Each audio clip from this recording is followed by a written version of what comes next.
Good morning. I hope you're having a good Wednesday. We're down to the final 2 days of lecture, which is kind of crazy for this reporter. And what we're going to do these last 2 days is just an exam analysis or exam overview for the final lecture exam. And I'm going to focus in this remaining time on the last 2 chapters we've done, which are the kinetics chapters, chapter 12, and the radioactivity chapter, chapter 21. The actual exam will have over it, but we'll look at these and stuff and see what's going on. Just as a quick review, and we'll talk about this more in lab today or tomorrow, if you have lab today or tomorrow, or we talked about it yesterday in lab if I saw you yesterday. The only thing really happening next week is going to be on Wednesday. We won't have lectures, we won't have labs or anything like that. And next week, Wednesday, 8:45 in this room will be the time of the lecture final for most of you. And when you come to the lecture final, there's several things you need to bring. Definitely a calculator, a pencil, a Scantron, absolutely. Make sure your Scantron has 100 questions total. There's also 4 other assignment things you'll need to bring. You're going to get a copy of the take-home final this week during the lab recitation time. So if you had lab yesterday, you've already got it. If you have lab today or tomorrow, I'll give it to you then. The Kinetics 2 lab, which you're going to do in lab this week, that will be due next Wednesday at 8:45. Right after problem set 6 in the companion is final exam prep worksheet, another one of those where it gives you the question and the answer, show how you go from the question to the answer. And then finally, the new player on the block is the take-home lab final. And so instead of having everyone come to lab next week and stuff and actually kind of do experiments, we're going to do this take-home lab final thing. By this Friday at 5 o'clock, but hopefully much sooner, looking Alicia, we're going to post, I will post on our website, mhcamp.org/222, a link to this take-home lab final. And you are responsible for printing it out and turning it in then Wednesday, 8:45. And these are going to be things related to things we've done in lab and stuff like that. So all of those things will be due Wednesday at 8:45 for most of you, which is cool. Now, the multiple exam itself, or the final exam itself, 32 multiple choice questions, about 2 hours in length and stuff. There is a sample final exam in the companion, so you can kind of see what they look like. And then if all goes well, I'll have your final grades posted Friday at 5. I'm hoping it's going to be much less than that, but we'll see how that goes. Most importantly, if you have any questions this week, please do not be afraid to ask, all right? We're kind of going away from the syllabus here a little bit, so I know it's got some weirdness. Any questions? Yeah, Faith? You said that the lab final was already up? It will be up by Friday at 5 p.m. and stuff, so, and hopefully a lot sooner. Not this Friday, but actually this Friday. Good. Yeah, that's a great question. I'll send out an email on MHCAM too, so you don't have to be like looking at the website or anything. So. Other questions? Okay. If you do think of things, please let me know. It's not a problem at all. So that being said, let's start some review. Again, this will be over just the kinetics and the nuclear chemistry part. The actual final will have things back from the beginning. So here's a possible question from the kinetics, and this has to do with how rate is determined. And this is a reaction where we have C2H4 reacting with ozone to make formaldehyde and some oxygen. And I'd like you to try to find out what the change in formaldehyde is over time with respect to O2 relative to time. And so what I'd like you to do is write out the rate expression for these and then relate one to the other. One more announcement I forgot to announce is that if you wish to turn in the Exam 2 analysis, that is due today by 1 o'clock, 1:10 p.m. You can put it in my mailbox, you can put it in my door. If you have lab today, you can turn it in at the beginning of lab. Cool. Let's see how you do with this one.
What is 1 over 1/2 equal to? 2, that's right. So let's make this a little easier and write this as 2, all right? And in this problem, you want to have this as your variable, and that's going to equal everything else.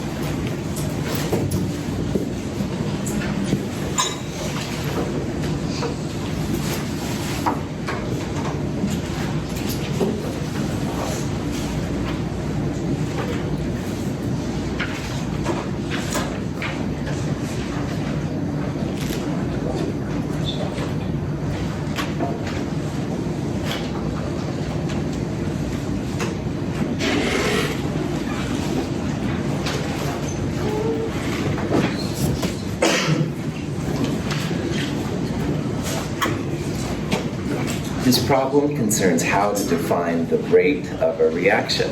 And rate is part of the rate law, where you have K and you have the orders of reaction and all that stuff. But we're just focusing here on how chemists describe the speed of a reaction. And in this reaction, we've got reactants and products. And the first thing you do is you put negative signs in front of the reactants, all right?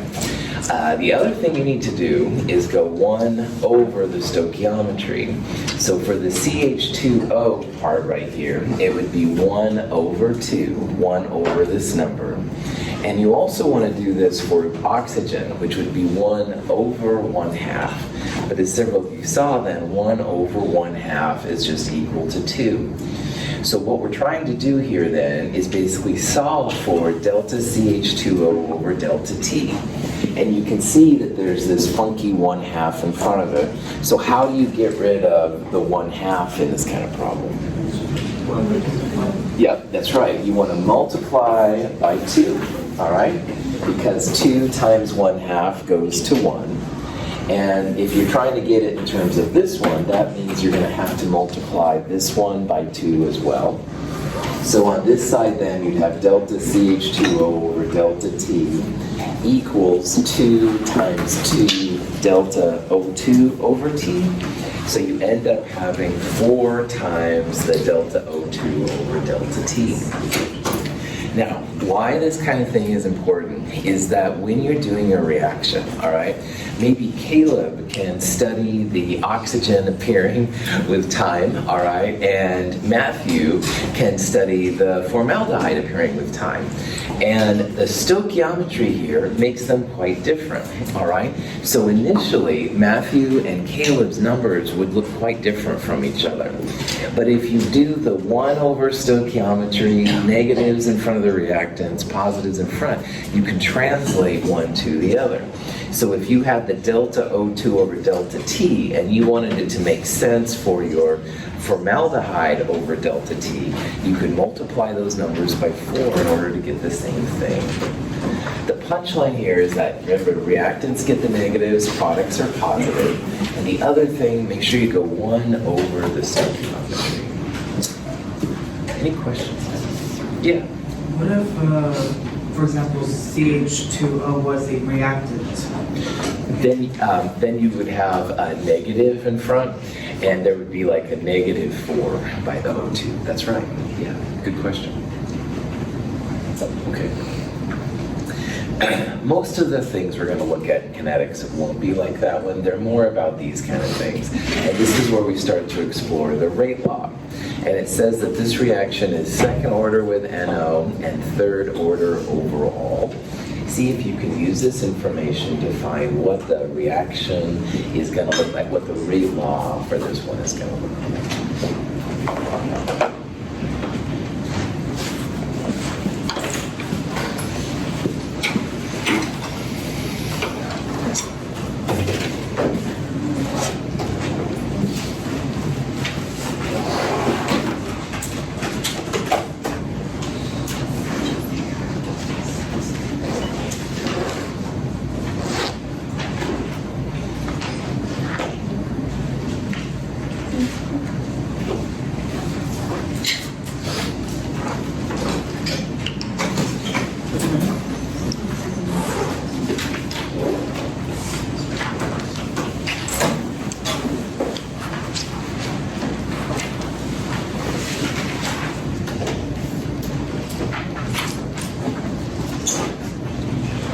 Okay, so for these kind of problems, you want to write rate equals K times the reactants. And the little superscripts up there are the orders of reaction.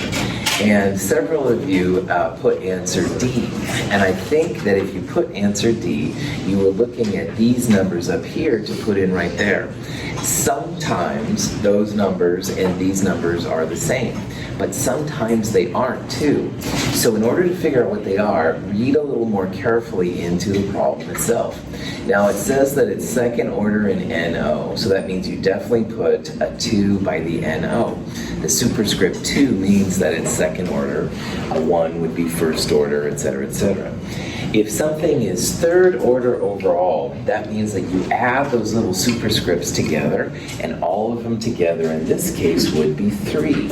So if this one is 2 and it's third order overall, what must be the order of H2 here? 1, that's right. So it's not 2 and 2, all right, which would make it look like up here. Hydrogen here is actually a first order reactant. In problem set 6, yesterday or today or tomorrow, if you're going to have the lab today, we'll talk about why sometimes the stoichiometries and the orders are different and why they're sometimes the same. But it is important that you not just assume that these numbers and these numbers will be the same. Any questions on that?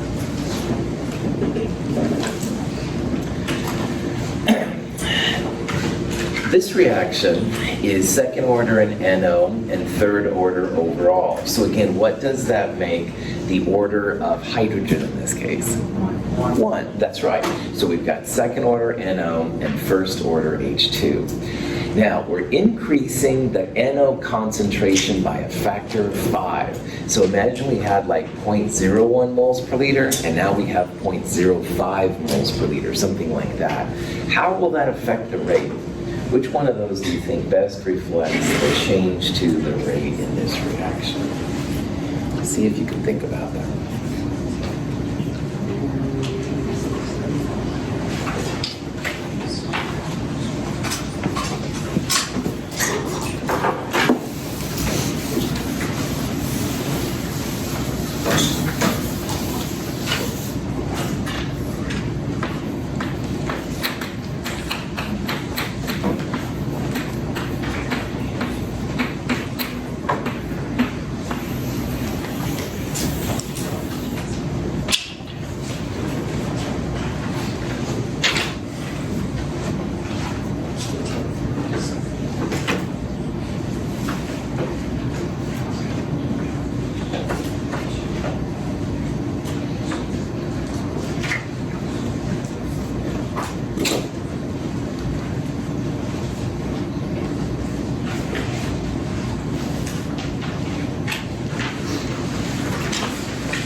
the possible orders of reaction you're going to see in Chem 222 and Chem 223 are 0, 1, and 2. So if you see some problem like this where it's doubling concentration, multiplying it by 5, what I would do is I would think about 5 to the 0, 5 to the 1, and 5 to the second, because it's going to be one of these answers. So let's review here what these would be. What is 5 to the 0? 1. Anything to the 0 power is just 1, okay? What is 5 to the first power? 5, that's right. And 5 to the second? 25. So this answer is going to be one of these numbers, all right? If you had a rate of 0, that would mean like the reaction stops. And I would argue that unless you're at absolute 0, that's probably not going to happen. 10, it's not 5 times 2, it would be 5 squared, all right? Now, which one of these is the right answer? We need to look at what's being multiplied by 5. And you can see here that it's NO is going up by 5.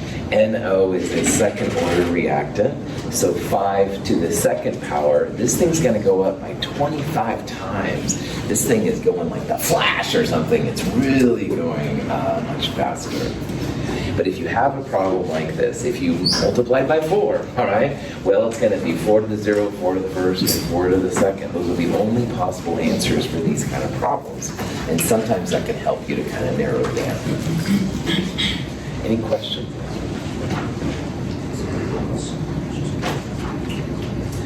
So here's a reaction between A and B, and they're making C, and we don't need to worry about what's going on. But using these 3 data sets right here, I'd like you to figure out really what the orders of the reactants A and B are, and also the value for K. K is like this number right here. I'd love for you to answer E, but unfortunately that's not the case. AC/DC, one of my favorite bands. So E is a stupid answer, I'm letting you know. See if you can figure out A through D, which one it's going to be.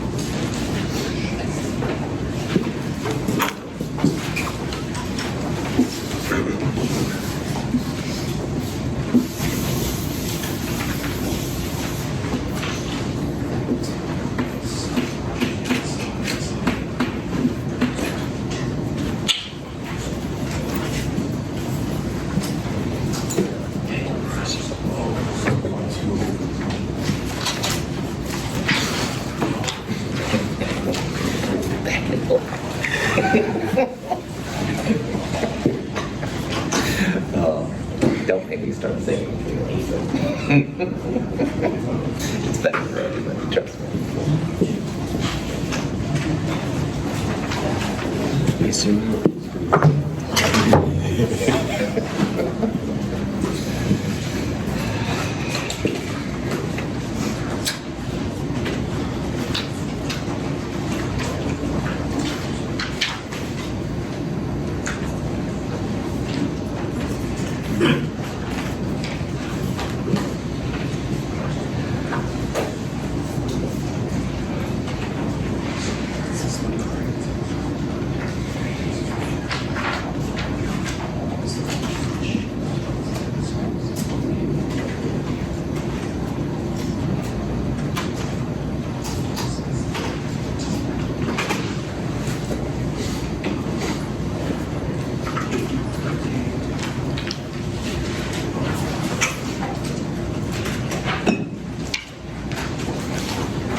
There are two ways to solve these kind of problems. And one way, which was part of the Kinetics 1 lab, you can take the log of the differences in the concentration and the log in the differences of the rate, which are these numbers, and find the rate orders, and that's totally cool.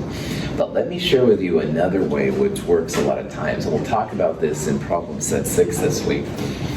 If you find a set of trials where one concentration like doubles or changes, but the other one stays the same, then you can use the difference in rates to figure out what the order is.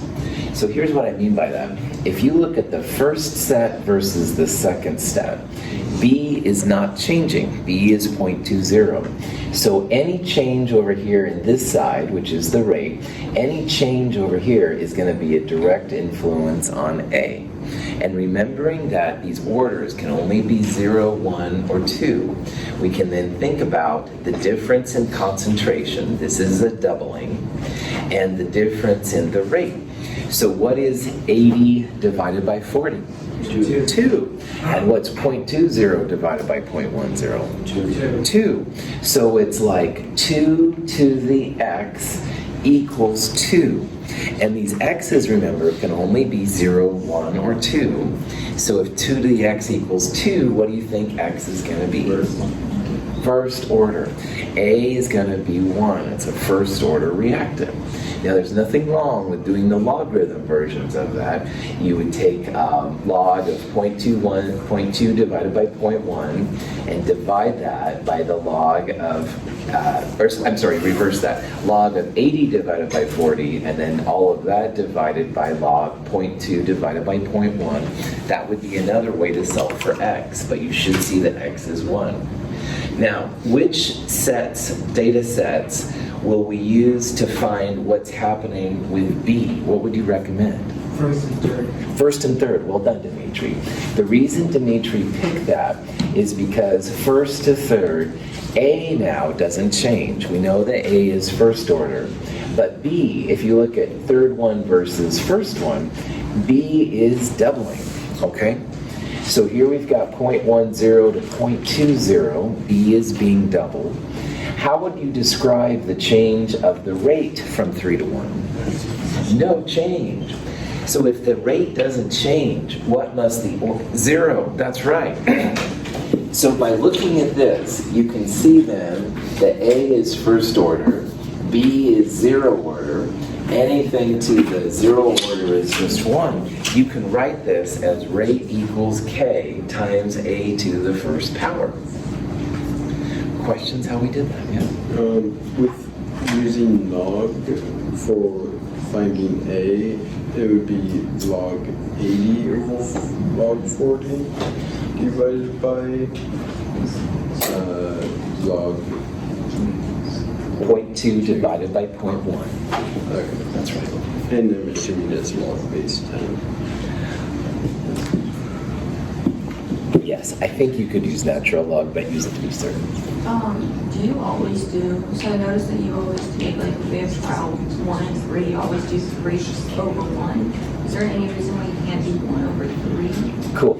You totally can, but it's a lot easier, Alicia, to interpret these if you use the bigger one divided by the smaller one. Okay. All right.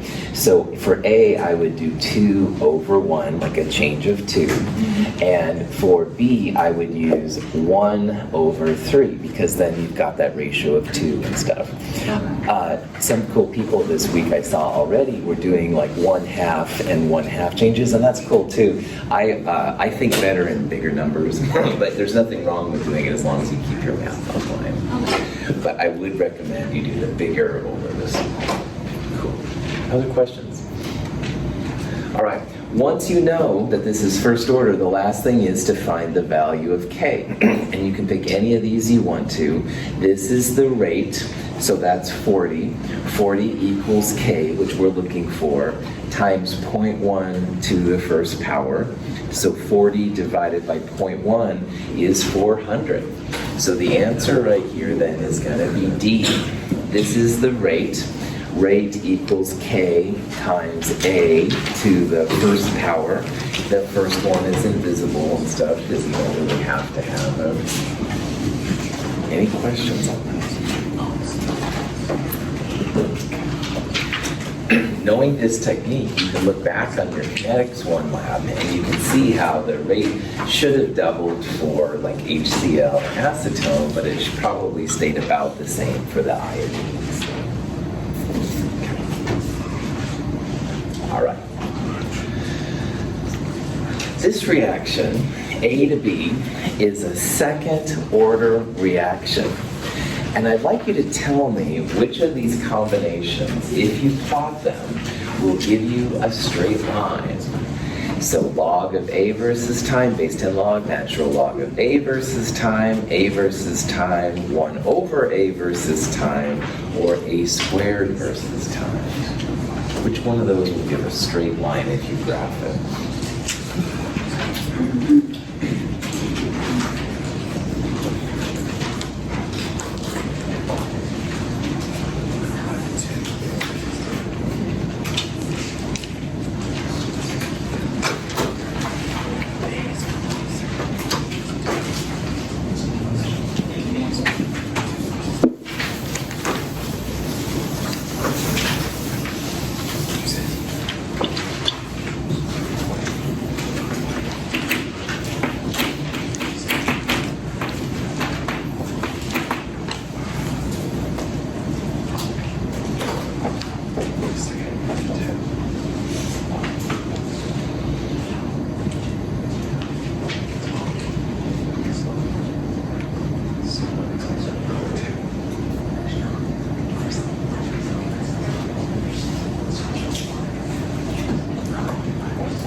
I'm very pleased that all of you picked B, C, or D. Woo! So that's actually a small victory to me, so very well done. In this class, like I said, you're only going to see 0, 1, and 2 for the orders. All right, you're not going to see anything else. So let's go through here what you would see to get a straight line for these different combinations. Does anybody know what the straight line would be if you have a 0 order reactant? A versus time, well done. So if you plot just regular concentration of A versus time, and you see it's a straight line, this is a 0 order reactant, so that would be answer C, all right? And that does happen sometimes, like with iodine in our kinetics lab. A much more common scenario, though, is when you have a first order graph, all right? What do you see for a straight line if you're going to plot a first order reactant?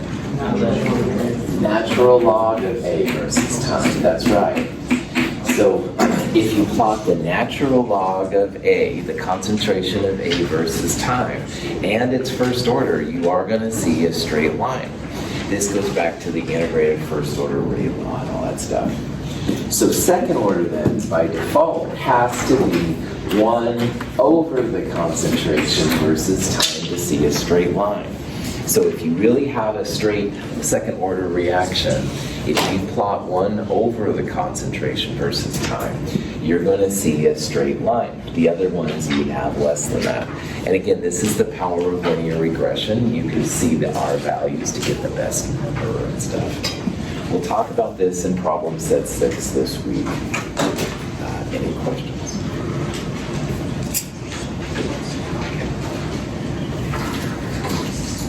here's a reaction. This reaction is a first order reaction, all right?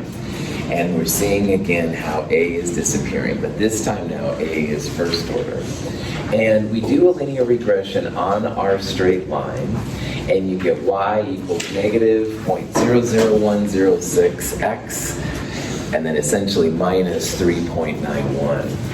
What is the value of the rate constant k? See if you can figure out what it is based on this information.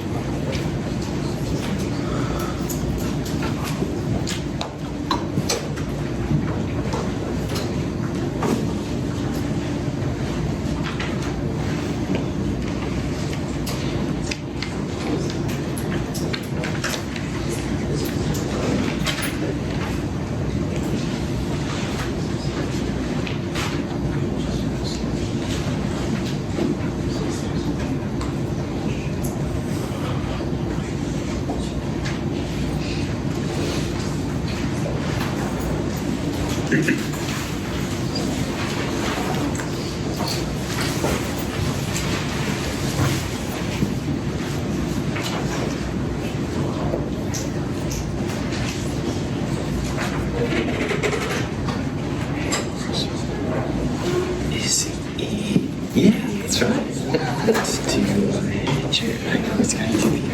The answer to everything.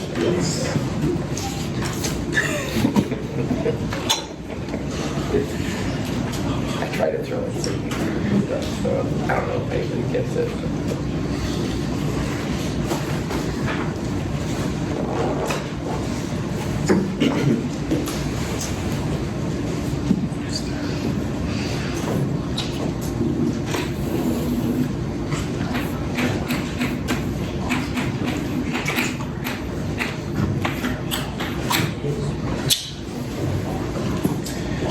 The slope of the line is always related to k, all right? So that's a hint. And most of you put A or B, and I'm very pleased because the slope of this 0.00106 whatever is the slope, the negative 0.00106. However, if you have to decide if it's positive or negative, and you remember back to the half-life expression for a first-order reaction, its half-life equals 0.693 divided by k. So if Justin thinks about this a little bit, is half-life going to be negative? No, right on. Half-life is always the time elapsed to get down to half of the initial part. Is 0.693 negative? No, it's a positive number, right? Is there any way that k can be negative? No. K and T are always going to be positive numbers. So if you see some random linear regression equation and you're not sure if it's going to be the positive or the negative, pick the positive. Slope equals minus K for the zero order and the first order reactants. K is a type of a constant, a time constant, all right? It has units of inverse time. And for better or worse, all right, in chemistry, we don't deal with negative time or negative mass. So if you are uncertain if the value of K is going to be positive or negative, you definitely pick the positive value. So slope equals minus K in this case. Yeah. So this doesn't apply to the second order linear regression equations? If you plot 1 over concentration versus time, this is where the slope's actually positive. And slope in this case literally equals K. But both of these Zeke are going to give you negative slopes. So in both first and zero order, slope is equal to negative K. So Zeke brings up a good point. In a second order reaction, you're automatically going to get a positive slope value, all right? So in those cases then, slope literally equals K. But in zero and first order, K is always equal to the opposite of the slope. So the punchline, make sure your K's are positive. Any questions? Yeah, lay it up. So is the K also activation energy over R? That's a different equation. That's a good question. That's the Arrhenius equation. And the Arrhenius equation, which we'll talk about here in a little bit, natural log of K versus 1 over the Kelvin temperature. And those slopes are how you find E sub A. That's a different kind. There's like 2 linear regression kind of things we're doing here, Z. And this is the first one when you're just trying to find the order of reaction, okay? Once you figure those things out, you can find the Ks, and if you change the temperature, that's when you can find the energy of activation. So it's like a second type of linear regression. Get blasted out here by linear Maybe have regression. those separated. Yeah, that's a great question, man. Good, we'll talk about those here coming up. Yeah, other questions? That was really cool. All right, here's a question where we start using what I consider to be the most useful equation of this whole section. We've got a rate constant K, it's 0.030 per minute. That way of talking about it means that's another way of saying minutes minus 1. So if you see per minute, that's like 0.030 minutes to the negative 1. Like minutes is in the denominator, just it's the K value. But anyway, you're beginning here with a certain amount of A, 0.36 molar, and you want to know how much of the A will be left after 46 minutes. So see if you can figure out how much is left. This is the integrated first order rate law that I would use on this problem. See if you can figure out what that's going to be.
which of these answers up here doesn't make any sense and why? E, good. What's wrong with E? It's bigger, all right? So just to back away for a little bit, this is disappearing A. So if A starts at 0.36 moles per liter, it will never be bigger than that, all right? And answer E at 0.50 would be more, so that would be magic. Darn it, wrong class. Anyway, in this problem, what I would recommend is that you use this first order integrated rate law. R over R0 equals minus KT. R0 is how much you start with, all right? That's gonna be 0.36 moles per liter. The time elapsed, 46 minutes.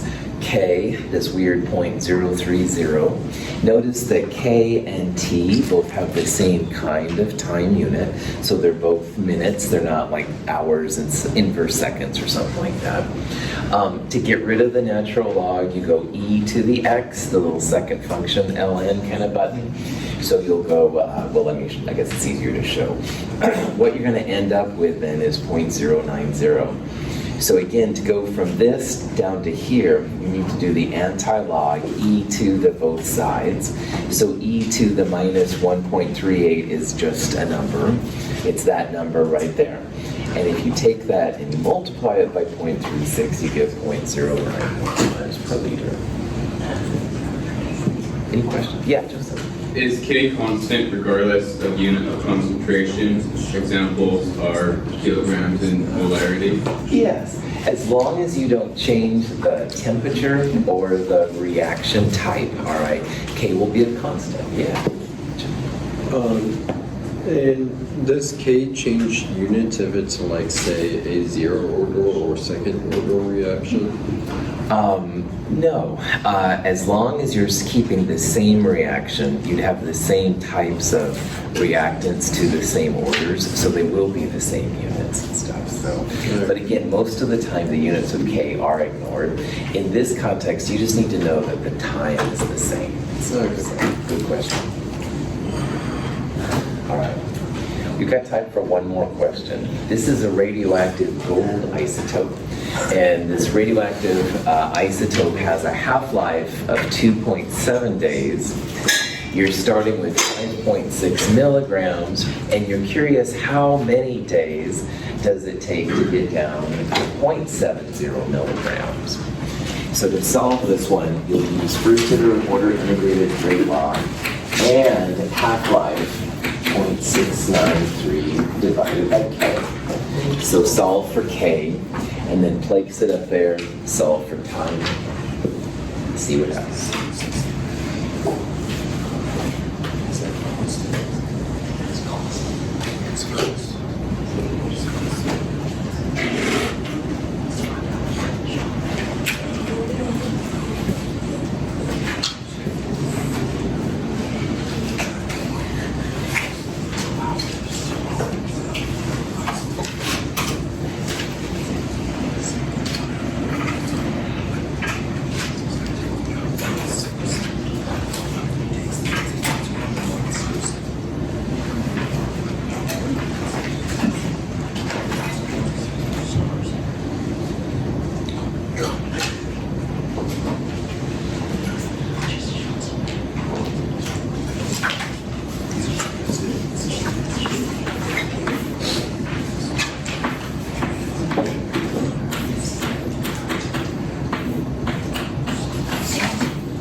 So on this equation, throw in half-life equals 0.693 divided by k.